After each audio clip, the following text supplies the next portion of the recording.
Olá, sejam bem-vindos à Casa dos Biné no Sim. Shalom, shalom. É um prazer estar aqui com vocês. Antes, eu convido para que você deixe o seu like, inscreva-se nesse canal, ative as notificações e falaremos hoje sobre Vaikra, né? E chamou.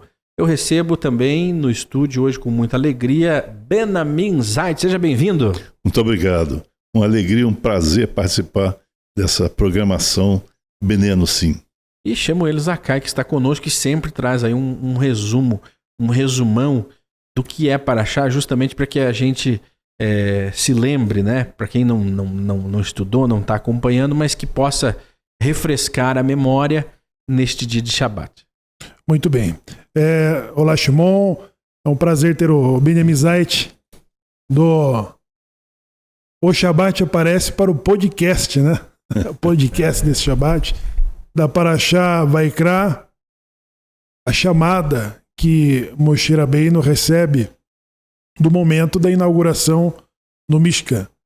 Ele que se envolveu diretamente com todos os detalhes, inclusive recebendo o desenho, né, o modelo do projeto que deveriam ser executados, da construção do lugar da onde a presença divina seria percebida e habitaria entre os israelitas. Agora, como esse livro vai indicar que Moisés ele precisou ser chamado para exatamente o lugar aonde já estava a presença divina. Alguém poderia perguntar como que alguém que se envolveu diretamente na construção não entrou sem mesmo esperar ser chamado, né? Moshe Rabbeinu esperou ser chamado para então ter essa participação do que é a inauguração, do que é a manifestação da presença divina, que teremos até Shemini, né? Shemini, nós teremos ali os desvios de percurso, né? De forma desastrosa, mas ainda que se percebe a presença de Deus no lugar construído pelos hebreus, da participação de que temos como co-criadores. E o livro vai instruir. O quarto livro vai nos instruir sobre os sacrifícios, todas as intenções de aproximação de que o homem, o judeu, faz a Deus diante da presença divina. O sacrifício de pecado, o sacrifício de paz, os sacrifícios de retorno, de agradecimento. Nós aprenderemos a partir dessa leitura e do comentário dessa tarde. Zaitun. Exato. Shmuel ele falou um ponto muito importante, muito interessante também. Moshe Rabbeinu, que era o homem de maior, que foi o homem até hoje, de maior elevação espiritual, que já houve, que já aconteceu, ele, em respeito ao próprio Eterno, ele aguardou as instruções do Eterno. Ele não chegou e, eu construí, eu vou e faço. Não, ele não fez isso. Jamais faria isso. Em respeito ao Eterno, à grandeza do Eterno.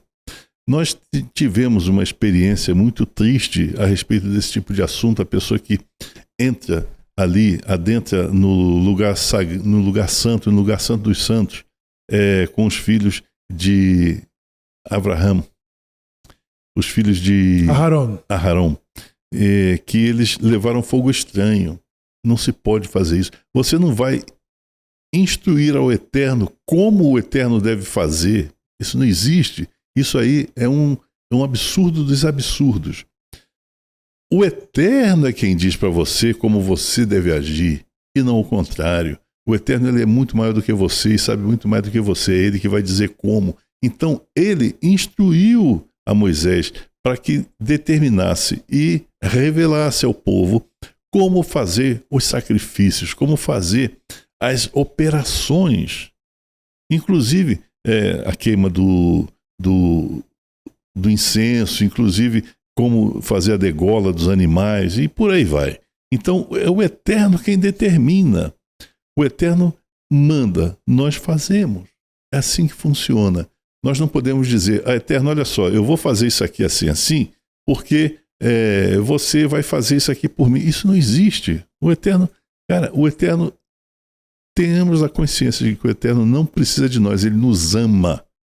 Ele não necessita de nós, ele não precisa de nada, tudo é dele. Nós temos que ter a consciência de que servindo ao Eterno, nós estamos, na realidade, fazendo o bem a nós mesmos. Fazendo aquilo que Ele nos mandou fazer, nós estamos fazendo o bem a nós.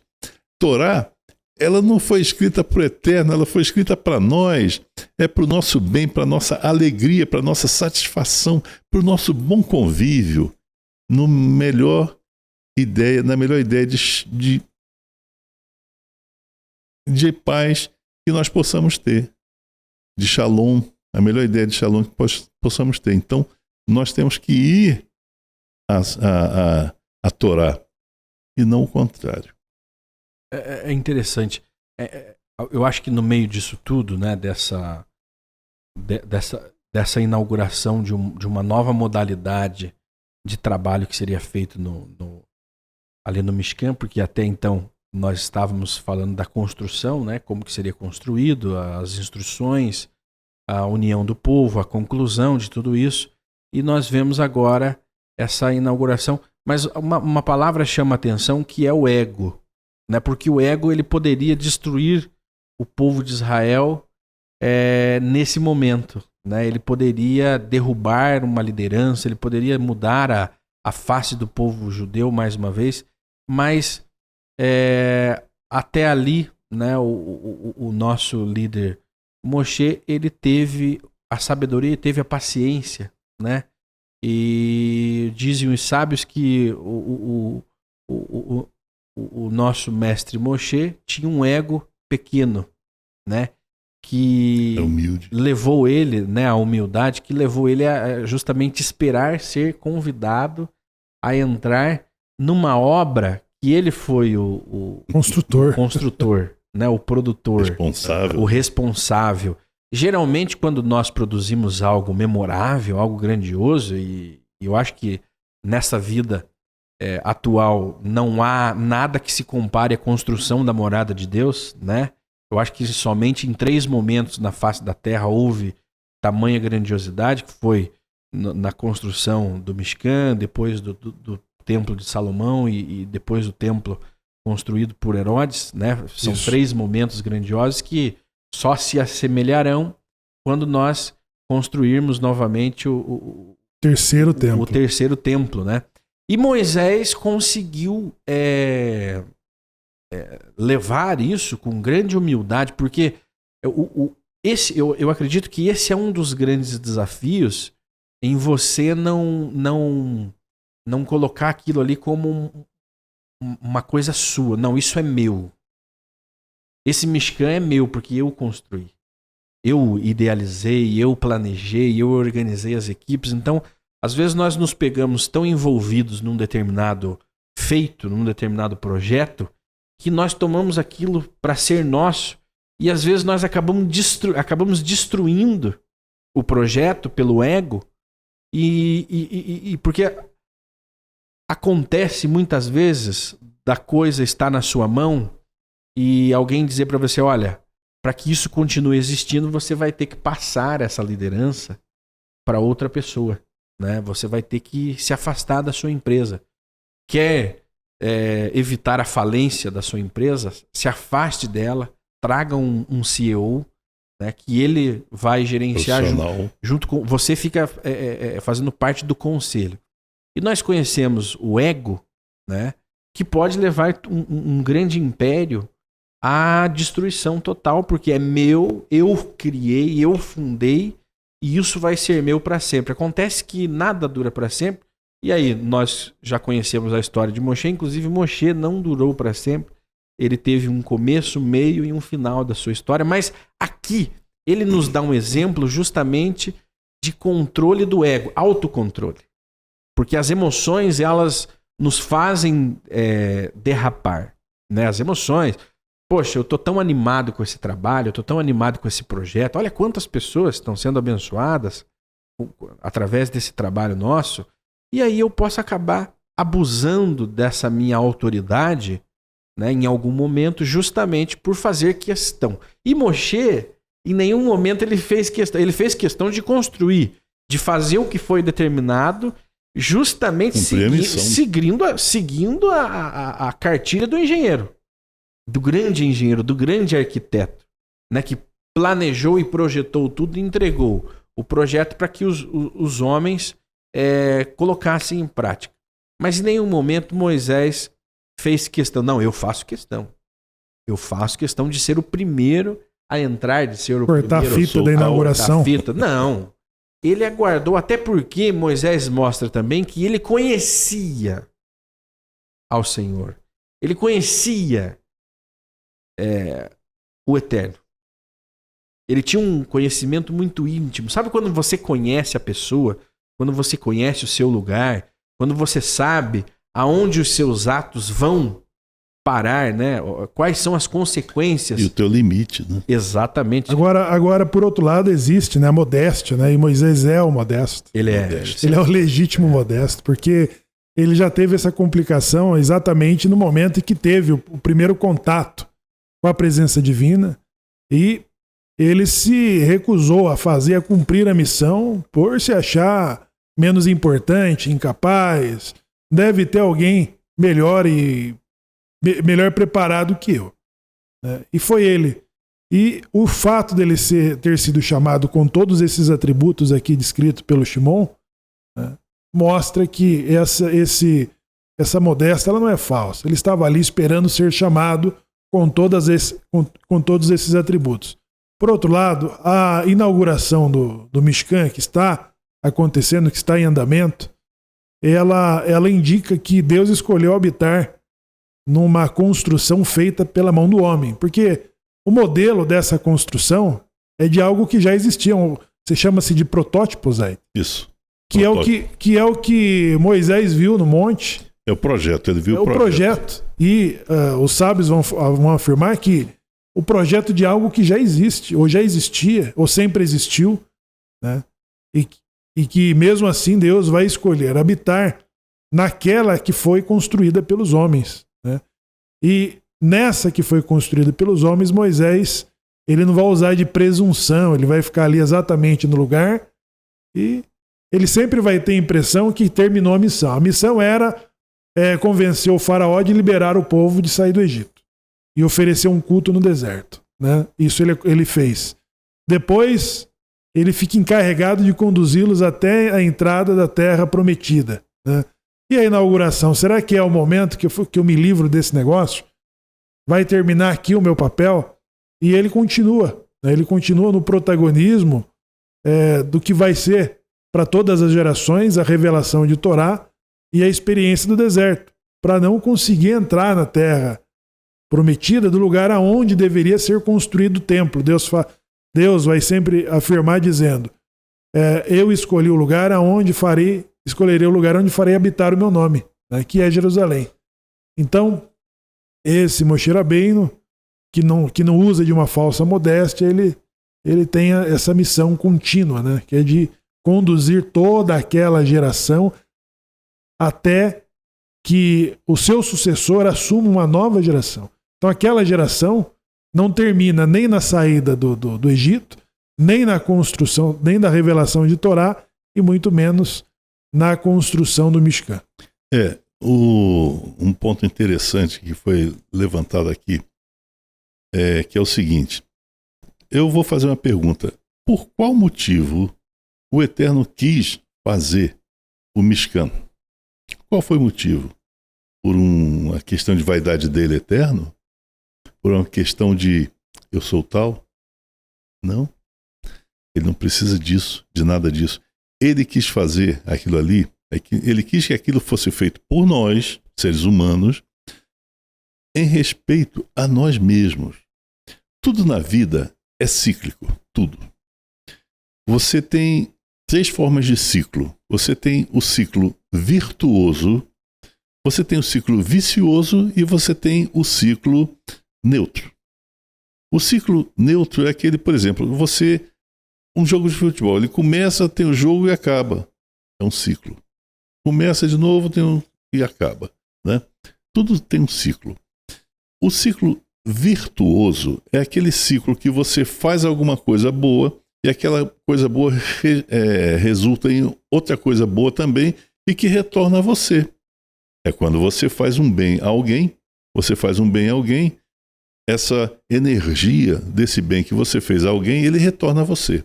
Seria um processo de evolutivo. Exato, exatamente. O ciclo, né? O ciclo virtuoso. O ciclo vicioso, você faz o mal e recebe o mal de volta. É o pagamento da mesma moeda. Bom, todos nós somos matéria. A matéria, ela sempre vai estar sujeita à degradação, ao desgaste e à exaustão. Tudo. Você tem o combustível do carro no tanque do combustível, ele vai esgotar, ele vai acabar. Você tem, então, essas três formas de destruição da matéria. Nós somos matéria, nós somos sujeitos a isso também.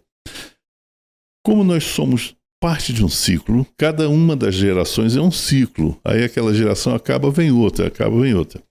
Quando o Eterno fez isso, o Eterno determinou que nós fizéssemos o Mishkan, nós escrevêssemos Torá, é para quê? É para que o ciclo se retroalimentasse, o ciclo virtuoso se retroalimentasse, ou seja, eu faço o bem, recebo o bem.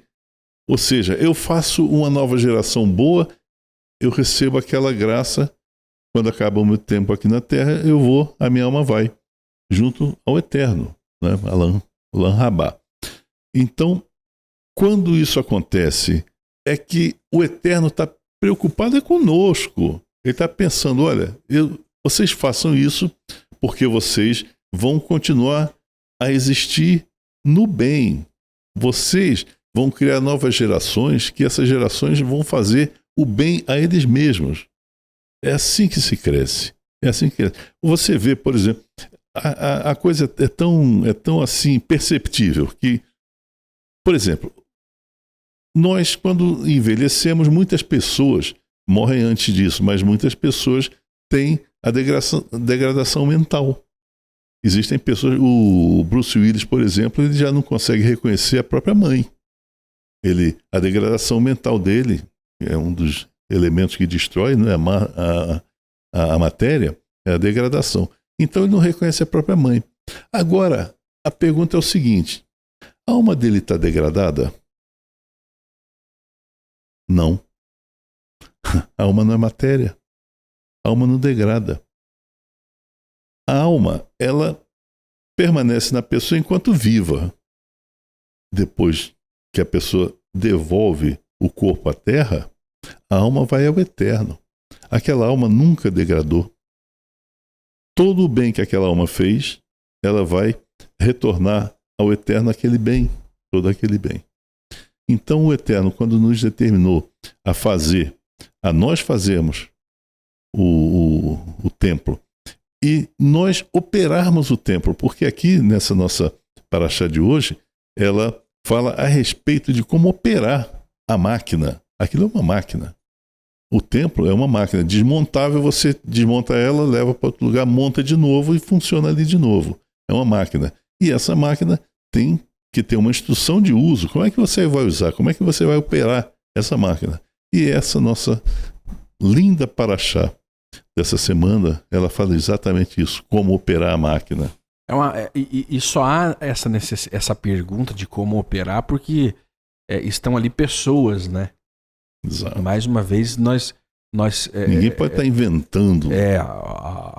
O objetivo do Mishkan, do tabernáculo, era justamente recebermos a presença divina morando entre nós. Mas para isso nós precisávamos de alguns elementos para poder conter, para poder receber aquela presença que era extremamente poderosa. O continente. Poderia nos matar facilmente, né?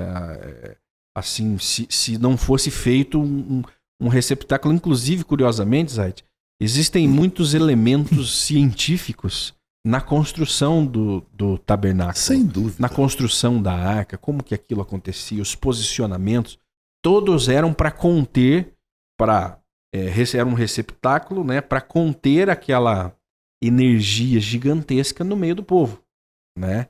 Para que ela chegasse, saísse e que tudo aquilo ali continuasse funcionando. Lógico, isso nós estamos vendo de uma forma literal, tem todo o contexto espiritual, o do porquê de tudo isso.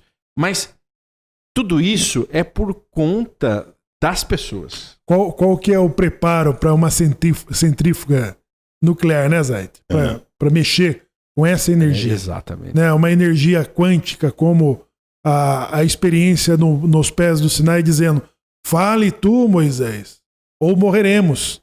Fale tu, fale através de Moisés, né? Para que não morramos. Então, a energia, ela, embora não palpável, mas ela se manifesta de formas, por exemplo, as estrelas, que são massas gigantescas de energia, fazem barulho, né? Elas fazem barulho, elas matam se você se aproximar demais, porque nós somos muito frágeis, né? Se você se aproximar demais da energia de uma estrela, que é uma fração da energia divina, né? Nós podemos morrer quando um objeto se aproxima de algo tão poderoso como esse. Ele se desfaz, né? Quando mandam as naves próximos de uma estrela, a própria radiação emitida já destrói os componentes eletrônicos e tudo mais. Quer dizer, tudo isso é uma fração do poder divino. Olha como o Mishkan, ele era poderoso. Era uma proteção gigantesca. Poderoso. Tudo foi minuciosamente projetado para receber e manter ali aquela energia poderosa que nos elevaria espiritualmente. Veja bem, o Eterno, ele com certeza, ele regula o seu poder. Ele não vai mandar toda a sua energia, imagina, destrói o sistema solar inteiro. Muito mais do que isso, a galáxia ou as galáxias, ele destruiria. A maior estrela conhecida até hoje é Betelgeuse. Ela fica no cinturão de Orion, na constelação de cinturão de Orion. Ela é mais de 1000 vezes maior do que o nosso Sol. Imagina. Agora, imagina um poder muito, infinitamente maior do que o maior poder que se tem conhecimento. Entendeu? E ele, então, com certeza, ele sabe regular a ação do seu poder. Porque se não fosse assim, nós já estaríamos destruídos há muito tempo. Te protegerei à minha maneira, né? Exatamente. E também a sua maneira. Exatamente. Ao mesmo tempo que é a minha maneira, porque nós somos também uma extensão da essência divina, então também os protegerei à sua maneira. Construam um lugar assim, para que eu possa estar no meio de vós, sem matá-los, sem matá-los com a radiação, com o barulho, o poder com a da força, energia. com o poder da energia, né? Tanto é que após ali a ausência do Mishkan, já a arca havia sido saqueada, né? Numa guerra, e aí Davi resolveu buscar a arca. A arca já não habitava mais na presença divina há bastante tempo, né? Ela estava lá num lugar ermo que não era Israel, entre os Goim. E no momento ali aconteceu um acidente, um dos servos com boa intenção foi querer salvar aquele objeto sagrado, de ir ao chão, e ele morreu fulminado na mesma hora. Porque a energia remanescente, porque, Zait, aí nós veja como as coisas, lógico, nós estamos você tem também os filisteus, né? Os filisteus que roubaram a arca, tiveram uma má experiência, né, uma má experiência e morreram. Porque, Shemuel, nós estamos trazendo aqui coisas literais para compreender a grandiosidade, a energia cósmica do Santíssimo. Mas esse comportamento da arca é mais ou menos como um comportamento de um objeto que passou, que esteve junto, próximo, ou recebeu energia nuclear. A radiação, ela fica impregnada, ela permanece por milhares e milhares de anos e sendo capaz de matar. Você vê como é que são as coisas. Quando Moshe ele desceu da montanha, ele irradiava. Porque era a radiação que o Eterno colocou nele. Ele absorveu parte da energia do Eterno e irradiava. Quando ele escreveu o Torá, é uma coisa que eu já disse e repito muitas vezes quantas forem necessárias. Quando ele escreveu Torá, aquela energia que era parte do próprio Eterno, ela foi posta ali naqueles exemplares que ele escreveu. Aquela energia, ela foi passada para aquela Torá. E todas as Toratot que foram escritas a partir dali pelos nossos rabinos especialistas em escrever Torá, Sofer Torá, todas elas contêm a mesma energia, carregam a mesma energia. Então, por isso é importante que haja a abertura nos Shabbatot da Torá, para que aquela energia ela reverta ao povo da sinagoga, reverta ao povo judeu. De todas os Shabbatot, temos que abrir as nossas Toratot, para que há um acúmulo de energia. Exato, essa energia precisa ser liberada, fantástica, maravilhosa, seja transferida também a nós. Olha, você falou bem, e é muito interessante, uma energia que precisa ser liberada, porque quando ela acumula, ela se torna destrutiva, né? Dentro do funcionamento termonuclear, né? O Zait conhece muito melhor do que nós. Quando há um acúmulo de energia, há um resfriamento, para que aquilo não se exploda, né? Para que não, igual aconteceu em Chernobyl e aconteceu em outras usinas nucleares. Nós estamos falando da força nuclear, porque justamente é uma força muito grande, né? Da natureza, leia-se dos céus. Mas a Torá... Quem assistiu, Shimon, o filme da ficção científica lá da... Eu sei, é o nome de mulher, mas não é Eva, não. Ah, tá. O filme da... Olha, eu tava com o nome na... Lucy, né? Lucy. Essa é a referência. Assistiu, Zait? Eu assisti. Lucy. Bom, eu cortei. Você estava concluindo, né, Shimon? Sobre essa energia. É sobre essa energia. Porque é o seguinte, quando a gente fica, Deus é grande, Deus é maravilhoso, Deus Quem consegue entender? Deus é... Mas chega a se tornar vago, né? Porque é óbvio que ele é maravilhoso, é óbvio que ele é grande, é óbvio que o seu poder é imensurável, mas aí existem formas humanas, e isso é admitido pela existência divina, de nós tentarmos compreender a grandiosidade. Mesmo que a gente tente, a gente não consegue ainda chegar lá. Mas algo alegra o nosso coração em usarmos tais referências. Por isso que nós usamos. Porque aí nós conseguimos ver a grandeza real do que estava acontecendo ali. E era apenas o começo. Dizer que o Eterno é grande, né? É algo muito bom, mas chega um momento que nós temos que nos aprofundar. Mas como é tal grandeza? E aí, é por isso, um comparativo então, né? Como o Zait trouxe, a energia sagrada, ela foi ali armazenada, ela foi transferida na Torá, né? E quando nós lemos as letras sagradas, elas vão liberando essa energia. Então, quem faz inesgotável. Inesgotável. Né? Quantos mil anos já se passaram e a energia continua igual.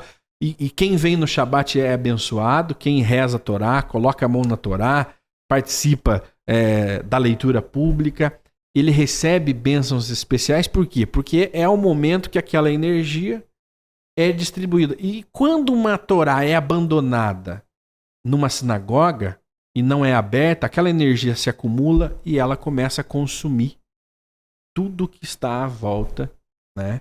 E ela vai sugar essa energia. Ela vai sugar o que aconteceu com os filisteus. Agora veja aqui a Geulah, a redenção final, ele vai tratar das pragas do Egito exatamente só para os sobreviventes do que chama-se o Armagedon, dito pelos profetas. Então aqueles que não subirem de ano em ano para Jerusalém, eles experimentarão das pragas que caíram sobre o Egito. Agora,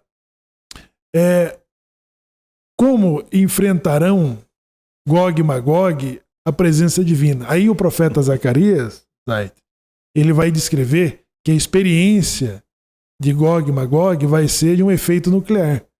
Ele diz assim que os homens estando ainda de pé, eles apodrecerão suas línguas na boca e seus olhos na órbita, estando ainda de pé. Então, o enfrentamento das nações que subirem contra Jerusalém, que é uma desproporção inimaginável, né? Inimaginável, subirão contra Jerusalém, mas para enfrentarem o quê?